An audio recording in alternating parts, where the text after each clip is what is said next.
దేవుని పరిశుద్ధ నామమునకు ఘనత మహిమ ప్రభావములు కలుగును గాక. హల్లెలూయా.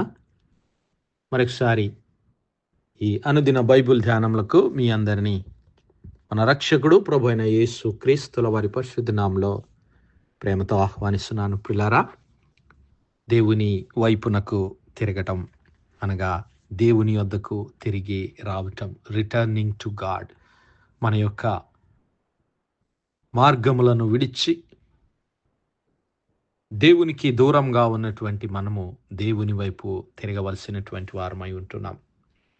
మన శరీరాశలను అనుసరించి జీవిస్తున్నటువంటి మనము, లోకాశల్లో జీవిస్తున్నటువంటి మనము, సాతాను బంధకాల్లో జీవిస్తున్నటువంటి మనము దేవుని వైపు తిరగవలసినటువంటి వారమై ఉన్నాం.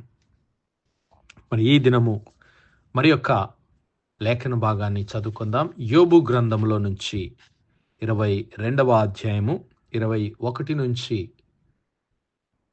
23 వరకు.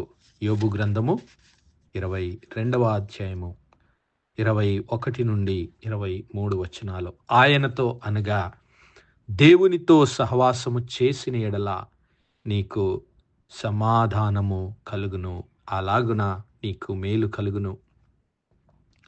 ఆయన నోటి ఉపదేశమును అవలంబించుము, ఆయన మాటలను నీ హృదయంలో ఉంచుకొనుము. సర్వశక్తుని వైపు నీవు తిరిగిన ఎడల, if thou return to the Almighty, thou shalt be built up. Thou shalt put away iniquity far from thy tabernacles. సర్వశక్తుని వైపు నీవు తిరిగిన ఎడల, నీ గుడారములలో నుండి దుర్మార్గమును దూరముగా తొలగించిన ఎడల నీవు అభివృద్ధి పొందేదవు. దేవుని నామానికి మహిమ కలుగును గాక. మరి ఇక్కడ యోబు గ్రంథంలో మరి యోబుకు కలిగినటువంటి శ్రమలను మనము చూస్తూ ఉన్నాం. అయితే యోబు పట్ల దేవుడు కలిగి ఉన్నటువంటి ప్రణాళిక, యోబుని గురించి దేవుడు సాక్ష్యమిచ్చాడు. ఆయన నీతిపరుడని దేవుడు యోబుని గురించి సాక్ష్యమిచ్చాడు.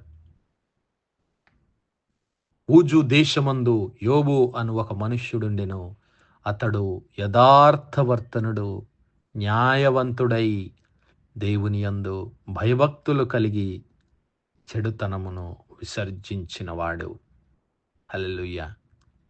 ఆయన మరి ఎలాంటివాడో ఇక్కడ రాయబడి ఉంది. యోబు యథార్థవర్తనుడు, న్యాయవంతుడై దేవుని యందు భయభక్తులు కలిగినటువంటి వాడు. ఇదిగో, దేవదూతలు యెహోవా సన్నిధిని నిలుచుటకై వచ్చిన దినమొకటి తటస్థించెను. ఆ దినమున అపవాది యగువాడు వారితో కలిసి వచ్చెను. యెహోవా, నీవు ఎక్కడి నుండి వచ్చితివని వానిని అడుగగా, అపవాది భూమి మీద అటు ఇటు తిరుగులాడుచు అందులో సంచరించుచు వచ్చితినని యెహోవాకు ప్రత్యుత్తరం ఇచ్చెను. అందుకు యెహోవా, నీవు నా సేవకుడైన యోబు సంగతి ఆలోచించితివా? అతడు యథార్థవర్తనుడు, న్యాయవంతుడునై దేవుని యందు భయభక్తులు కలిగి చెడుతనము విసర్జించినవాడు. భూమి మీద అతని వంటి వాడెవడునూ లేడు. హల్లెలూయా. నా సహోదరుడా, నా సహోదరి, యోబుని గురించి దేవుడు ఇచ్చినటువంటి సాక్ష్యము. ఆయన ఇదిగో, నా సేవకుడైన యోబు సంగతి ఆలోచించితివా? అతడు యథార్థవర్తనుడు, యథార్థ హృదయం కలిగినటువంటి వాడు, యథార్థ ప్రవర్తన కలిగినటువంటి వాడు, న్యాయవంతుడు, న్యాయమును జరిగించేటటువంటి వాడు, దేవుని సన్నిధానంలో న్యాయమును జరిగించేవాడు, దేవుని యందు భయభక్తులు కలిగినటువంటి వాడు. హల్లెలూయా. చెడుతనమును విసర్జించినటువంటి వాడు. మరి ఈరోజు మన నడవడిక దేవుని సన్నిధిలో ఏ విధంగా ఉంది? మనము యథార్థ హృదయములుగా దేవుని సన్నిధానములో జీవించవలసినటువంటి వారమై ఉంటున్నాం. దేవుని నీతిని, దేవుని న్యాయములను జరిగించవలసినటువంటి వారమై ఉంటున్నాం. దేవుని యందు భయభక్తులు కలిగి చెడుతనమును విసర్జించవలసినటువంటి వారమై ఉంటున్నాం. ఇక్కడ మరి యోబుకు శ్రమలు, అపవాది యోబును పరీక్షించడానికి దేవుని యొద్ద మరి ఆజ్ఞ తీసుకున్నాడు. దేవుని యొద్ద మరి అనుమతి తీసుకొని యోబును పాపములో పడవేయడానికి ప్రయత్నించాడు. కానీ యోబు ఒక్క మాట చేతనైనా దేవునిని నిందించలేదు. ఇక్కడ మరి యోబుకు కలిగినటువంటి శ్రమలను గనుక మనం గమనిస్తే, యోబు నీతిపరుడు, యథార్థవంతుడు, దేవుని యందు భయభక్తులు కలిగినటువంటి వాడు. మరి మన జీవితంలో కూడా దేవుని సన్నిధిలో జీవిస్తూ, నడుస్తూ, దేవునితో సహవాసంలో ముందుకు కొనసాగుతూ ఉన్నప్పుడు మన జీవితంలో కొన్ని పరీక్షల గుండా దేవుడు మనలను నడిపిస్తూ ఉంటాడు. ఆ పరీక్షల ద్వారా మనలను దేవుడు ఇంకా ఆశీర్వదించాలని గొప్ప ఉద్దేశాలు కలిగి ఉన్నాడు. ఇక్కడ మరి యోబు జీవితాన్ని గనుక మనం గమనించినట్లయితే, ఇక్కడ మరి అపవాదికి ఎందుకు దేవుడు అనుమతిచ్చాడు? అపవాదిని ఎందుకు దేవుడు అనుమతించి మరి యోబు జీవితంలో అంతటి శ్రమలకు మరి దేవుడు అనుమతించాడు అంటే, దేవునికి తెలుసు తన సేవకుడైనటువంటి యోబు యథార్థవర్తనుడని, న్యాయవంతుడని, దేవుని యందు భయభక్తులు కలిగిన వాడని, చెడుతనమును విసర్జించిన వాడని. అయితే అపవాది అంటూ ఉన్నాడు, ఇదిగో నీవు అతనికి, అతని ఇంటి వారికి, అతనికి కలిగిన సమస్తమునకు చుట్టూ కంచె వేసితివి గదా. నీవు అతని చేతి పనిని దీవించుచుండుట చేత అతని ఆస్తి దేశములో బహుగా విస్తరించి ఉన్నది. అయినను నీవు ఇప్పుడు నీ చేయి చాపి అతనికి కలిగిన సమస్తమును మొత్తిన ఎడల అతడు నీ ముఖము ఎదుటనే దూషించి నిన్ను విడిచిపోవునని యెహోవాతో అనగా, యెహోవా ఇదిగో అతనికి కలిగిన సమస్తమును నీ వశమున ఉన్నది, అతనికి మాత్రము ఏ హానియు చేయకూడదని అపవాదికి సెలవీయగా, వాడు యెహోవా సన్నిధి నుండి బయలు వెళ్ళెను. మరి యోబు కేవలము దేవుడు అనుగ్రహించినటువంటి ఆ సమృద్ధి వలన, దేవుడు అనుగ్రహించినటువంటి ఆ ఆశీర్వాదముల వలననే దేవుని ఆనుకొని జీవిస్తున్నాడు, దేవునికి సాక్షిగా జీవిస్తూ ఉన్నాడని అపవాది దేవునితో వాదిస్తూ ఉన్నాడు. నీవు ఆయన చుట్టూ కంచె వేశావు, నీవు ఆయనను, ఆయన కుటుంబాన్ని నీవు బహుగా దీవించి ఆశీర్వదించి కాపాడుచున్నావు. ఒకవేళ నీవు నీ చేయి చాపి అతనికి కలిగిన సమస్తాన్ని నీవు తీసివేస్తే నీ ముఖం ఎదుటనే ఆయన నిన్ను దూషిస్తాడు అని అపవాది దేవునితో వాదిస్తూ ఉన్నాడు. అయితే దేవుడు యోబును ఎరిగినటువంటి వాడు. యోబు పక్షమున దేవుడు నిలబడడం మనం చూస్తాం. అయితే కొన్ని పరీక్షల గుండా దేవుడు యోబును నడిపించాడు. సాతాను హృదయ తలంపులు మరి చెడ్డవని, సాతాను అబద్ధికుడని ఇక్కడ మరొకసారి మనం గ్రహించగలం.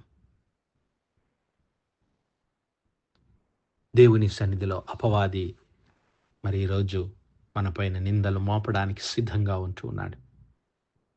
అయితే నీవు నేను దేవుని యందు భయభక్తులు కలిగి ఆయన ప్రియ కుమారుడైనటువంటి యేసు క్రీస్తు ప్రభుల వారి నామమును ఆశ్రయించిన ఎడల, ఆయన సన్నిధిలో నీవు నేను యథార్థముగా నడుచుకున్న ఎడల, మరి నీవు నేను న్యాయవంతుడైన దేవుని సన్నిధానంలో ఆయన న్యాయములను, ఆయన నీతిని, ఆయన కట్టడలను ప్రేమించు వారంగా ఉన్నట్లయితే అపవాది ఎంత ప్రయత్నించినా, అపవాది ఎన్ని శోధనలు మన మార్గంలోనికి తీసుకుని వచ్చిన వాటన్నిటి నుంచి మనలను విడిపించడానికి దేవుడు మన చుట్టూ తన అగ్ని కంచెను ఉంచుతాడని మర్చిపోవద్దు. లేదని నేను మరి దేవుని విడిచి, ఆయన నీతి న్యాయములను విడిచిపెట్టి అన్యాయముగా నేను జీవిస్తూ ఉంటే, దేవునికి దూరస్తులుగా మనం ఉంటే, మరి ఆ యొక్క అపవాది పన్నాగాల్లో చిక్కుకుంటాం. అపవాది మరి అబద్ధాలకు లొంగిపోతాం, మోసపోతాం. కాబట్టి నా సహోదరుడా, నా సహోదరి, ఈరోజు నేను యోబును చూసి నేర్చుకుందాం. ఇదిగో యోబు దేవుని సన్నిధిలో యథార్థముగా ప్రవర్తించువాడై ఉంటున్నాడు, న్యాయమును ప్రేమించువాడై ఉంటున్నాడు, దేవుని యందు భయభక్తులు కలిగినటువంటి వాడై ఉంటున్నాడు, చెడుతనమును విసర్జించిన వాడై ఉంటున్నాడు. మరి ఈరోజు నీ జీవితంలో, ఆత్మీయ జీవితం ఏ విధంగా ఉంది? ఒకవేళ నీవు దేవుని సన్నిధిలో ఇంకా వేషధారిగా ఉన్నావేమో, ఈరోజు దేవుని వైపు తిరుగు. ఇంకా అన్యాయంగా జీవిస్తున్నావేమో దేవుని సన్నిధిలో, నేడే యేసయ్య వైపు తిరుగు. ఆయన కల్వరి శిలువలో నీ కొరకు తన పరిశుద్ధ రక్తాన్ని చెందించాడు. నీ పాపములన్నిటినీ క్షమించి నిన్ను పరిశుద్ధునిగా చేయడానికి ఆయన సిద్ధంగా ఉన్నాడు. నీవు ఇంకా విచ్చలవిడిగా జీవిస్తున్నావా? దేవుని యందు భయభక్తులు లేకుండా ఆయన నిన్ను పిలుస్తున్నాడు, ప్రేమతో నిన్ను పిలుస్తున్నాడు. తన గాయపడిన హస్తములను చాపి నిన్ను పిలుస్తున్నాడు. చెడుతనమును విసర్జించి ఆయన వైపు తిరుగు. ఆయన నిన్ను బహుగా ఆశీర్వదిస్తాడు. రెట్టింపు ఆశీర్వాదం, రెండంతల ఆశీర్వాదం చేత నిన్ను నింపడానికి దేవుడు సిద్ధంగా ఉన్నాడు. అట్టి కృప, అట్టి భాగ్యం, అట్టి ధన్యత దేవుడు మనందరి జీవితాల్లో దయచేయను గాక. ఆమేన్. ప్రార్థించుకుందాం. హల్లెలూయా, హల్లెలూయా, హల్లెలూయా, హల్లెలూయా, హల్లెలూయా. స్తోత్రము, స్తోత్రము, స్తోత్రము, స్తోత్రములు తండ్రి. అత్యంత కృపాభరితుడవు, అత్యున్నత సింహాసనంపై ఆసీనుడవైన మా ప్రియ పరలోకపు తండ్రి, జీవం కలిగిన మా దేవ, సైన్యములకు అధిపతివాగు మా యెహోవా తండ్రి, కృపా కనికరములు గల మా ప్రభువా, సూర్యోదయం మొదలుకొని ఇంత మటుకు మా తండ్రి మీ చాలా రెక్కల నీడను భద్రపరిచి, అయ్యా మరొకసారి మీ ప్రియ కుమారుడు మా ప్రభువైన యేసుక్రీస్తుల వారి పరిశుద్ధ నామములో దేవా మీ కృపా సింహాసనం మీద ప్రార్థించడానికి సజీవ లెక్కలు ఉంచారయ్యా. మీకు స్తుతులు, స్తోత్రాలు తండ్రి. దినమెల్లా మీ యొక్క పరిశుద్ధాత్మ సహాయము, సహవాసము, ఆదరణ, కాపుదలు మాకు ఇచ్చిన దేవా మీకు వందనాలు. అవును తండ్రి, యోబు మీ సన్నిధానంలో యథార్థవర్తనుడుగా, న్యాయవంతుడిగా, అయా మీ యందు భయభక్తులు కలిగి చెడుతనమును విసర్జించిన వాడుగా మరి గొప్ప సాక్ష్యాన్ని కలిగి జీవించాడయ్యా. ఈరోజు మా హృదయాలను, అంతరంగములను ఎరిగినటువంటి దేవా, మేము మీ సన్నిధానంలో యథార్థవర్తనములుగా జీవించి కృప దయచేయండి అయ్యా. న్యాయమును ప్రేమించి మీ కొరకు అయా బలమైన సాక్షులముగా జీవించే భాగ్యం దయచేయండి ప్రభువా. ఇంకా ఎవరైనా విచ్చలవిడిగా మీ యందు భయం లేక జీవిస్తుంటే ఈ రాత్రికాలం బిడ్డలను దర్శించండి ప్రభువా. వారి హృదయంలో ఉన్నటువంటి చెడుతనమంతటిని విసర్జించి క్రీస్తు ప్రభుల వారి పరిశుద్ధ రక్తం చేత శుద్ధీకరించబడి దేవా మీ కొరకు పరిశుద్ధులుగా, బలమైన, నమ్మకమైన సాక్షులుగా జీవించే కృప దయచేయమని వేడుకుంటున్నాం. కనికరముగల మా తండ్రి, ఈ రాత్రికాల సమయమందు దేవా ఈ వర్తమానాలు వినిచిన మా ప్రియ బిడ్డల కుటుంబాలన్నింటినీ దీవించండి, ఆశీర్వదించండి, మీ కృపలో భద్రపరచండి అయ్యా. బలహీనులుగా ఉన్నటువంటి బిడ్డలను బలపరచండి దేవా. కృంగిన వారిని లేవనెత్తండి అయ్యా. దుఃఖంలో, వేదనలో ఉన్న వారికి ఆదరణ, ఓదార్పు దయచేయండి ప్రభువా. మీకు స్తోత్రాలు అయ్యా. అనారోగ్యంగా ఉన్నటువంటి బిడ్డలను యేసయ్యా మీ గాయపడిన హస్తము చేత ముట్టి సంపూర్ణ స్వస్థత, ఆరోగ్యం, బలమును, విడుదల దయచేయమని వేడుకుంటున్నాం.